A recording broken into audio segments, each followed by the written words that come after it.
Evalúa a raíz de esas declaraciones de la doctora Violeta Bermúdez? Lo que a mí me va quedando claro es que la verdad se va abriendo paso. Primero se hablaba de una lista de 487 personas, pero si ahora complementamos lo que ha dicho la primera ministra con lo que también ha declarado el Contralor General, hay una segunda lista, o por lo menos, no sé si segunda lista, hay más personas que han sido inoculadas, cuyos nombres todavía no han sido revelados o dados a conocer.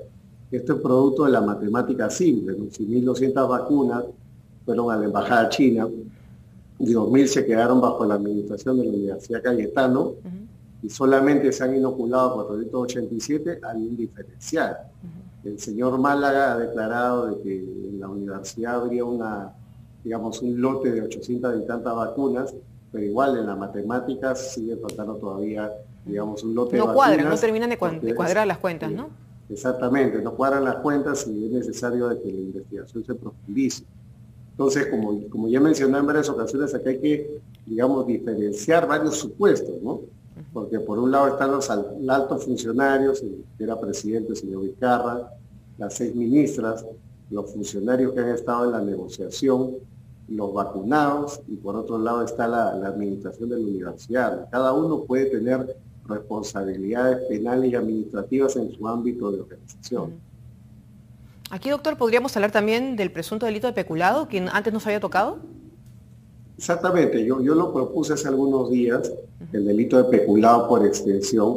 ¿Por el qué? Artículo 392 del Código Penal, concordado con el 387, establecen que si un particular, no un funcionario, un particular administra bienes que tienen una utilidad social, entonces puede cometer peculado. Por ejemplo, si a mí me dan en donación 1 millón de mascarillas, a un privado, no al sector público, y yo me quedo con las mascarillas o las revendo, yo no cometo fraude en la administración de ese patrimonio, sino cometo peculado, porque como hay una finalidad social detrás de los bienes que yo he recibido en donación, entonces la ley crea una suerte de ficción jurídica y a mí se me va a considerar como un funcionario y por lo tanto voy a recibir una pena más grave, que es la pena del peculado, que es pena de hasta 8 años.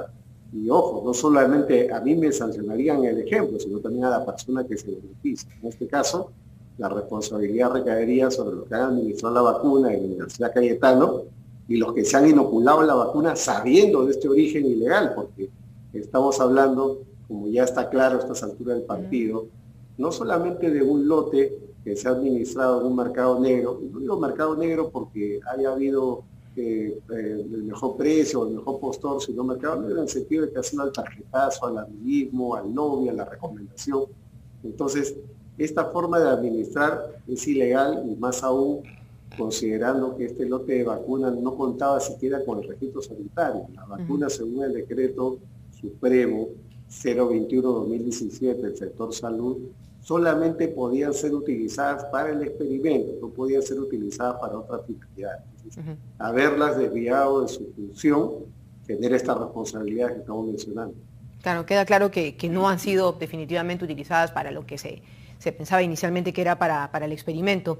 Yo les hice la consulta también porque hemos escuchado hoy en esta transmisión en vivo, sin acceso a preguntas, por cierto, de parte del expresidente Martín Vizcarra. Él ha dicho que, bueno, que se hagan las investigaciones imparciales, que efectivamente esperemos que se den en ese contexto, que se profundice. Él dice que es víctima de ataques políticos, pero por lo menos los elementos que se tienen hasta el momento, usted conoce más del tema, va más allá de ataques políticos, ¿no? Hablamos de hechos serios de connotación penal. Sí, sin duda que el hecho de que haya detrás de una investigación un matiz político no significa que haya un delito político en términos técnicos, ¿no?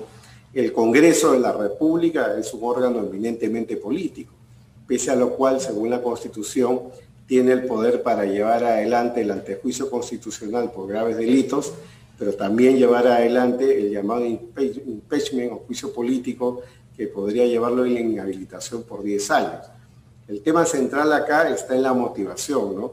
Al señor Vizcarra no se le está persiguiendo por ser oposición o por ser un candidato, se le está persiguiendo por un hecho cometido durante su función presidencial. Es decir, estamos hablando acá de un delito de función y no estamos hablando acá de un delito político.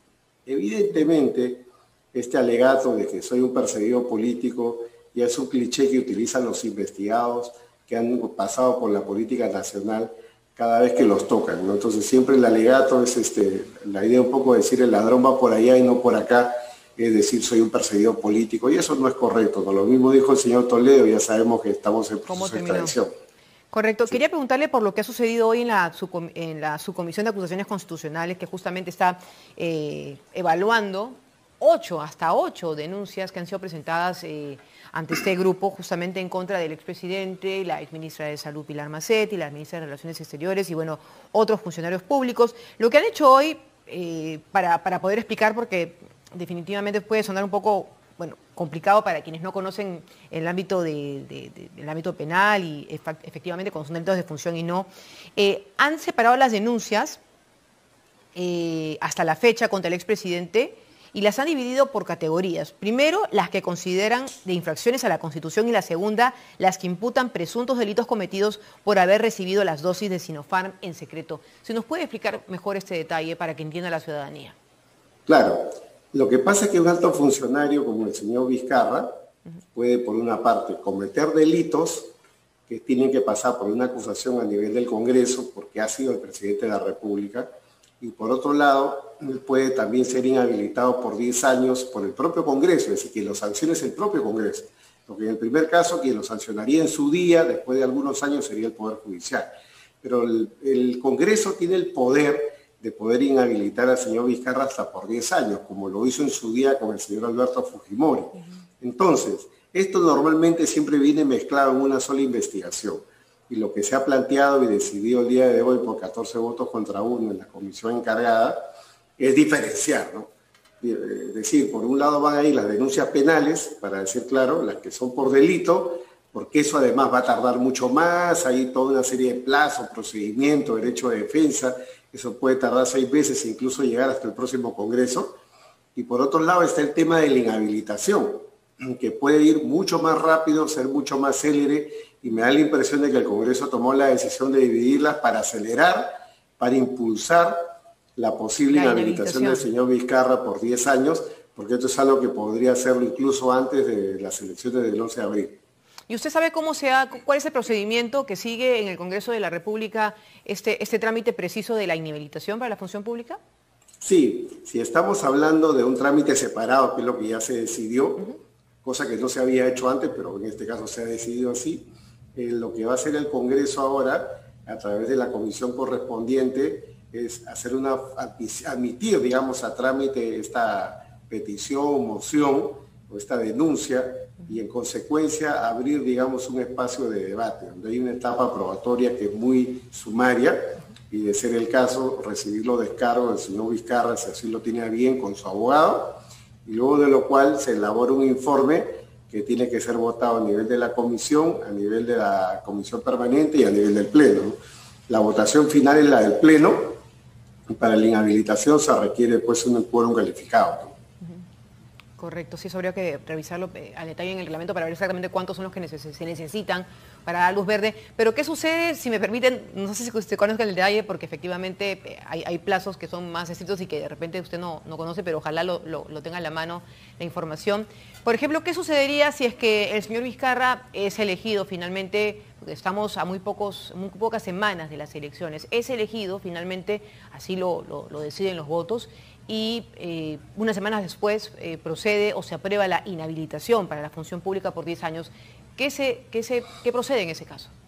El reglamento del Congreso es muy claro de que la decisión del Congreso se ejecuta de forma inmediata. Una inhabilitación implica una decisión de un órgano autónomo de la Constitución, que sería el Congreso, y por lo tanto tendría que ejecutarse de inmediato. Eso significa que, conocido esto por el Jurado Nacional de Elecciones, el señor Vizcarra, si fuera un electo, lo que implicaría que su partido pase la valla electoral y él salga elegido como congresista, si fuera electo no podría tomar posesión del cargo porque está inhabilitado. Es más, incluso si estamos en el mismo 28 de julio, el día que va a tomar posesión del cargo y ya se tiene la resolución de inhabilitación, no podría ejercer la función y tendría que darse paso al accesitario, es decir, la persona que del partido que digamos, seguiría la transmisión o sucesión, digamos, congresal.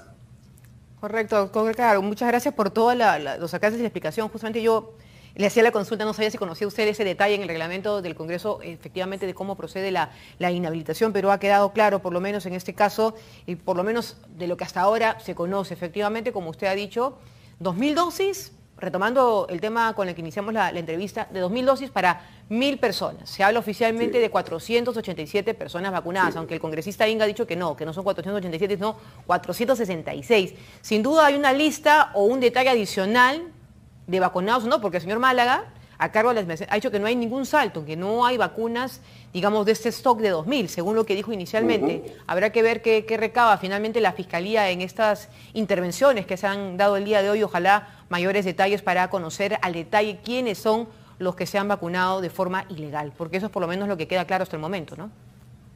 Efectivamente, doña acá lo que tendría que hacer la Fiscalía es inmovilizar las vacunas que existen todavía en la Universidad Cayetano Heredia, lacrarlas, porque si en algún momento pueden servir, tendrían que ser con todas las autorizaciones de ley.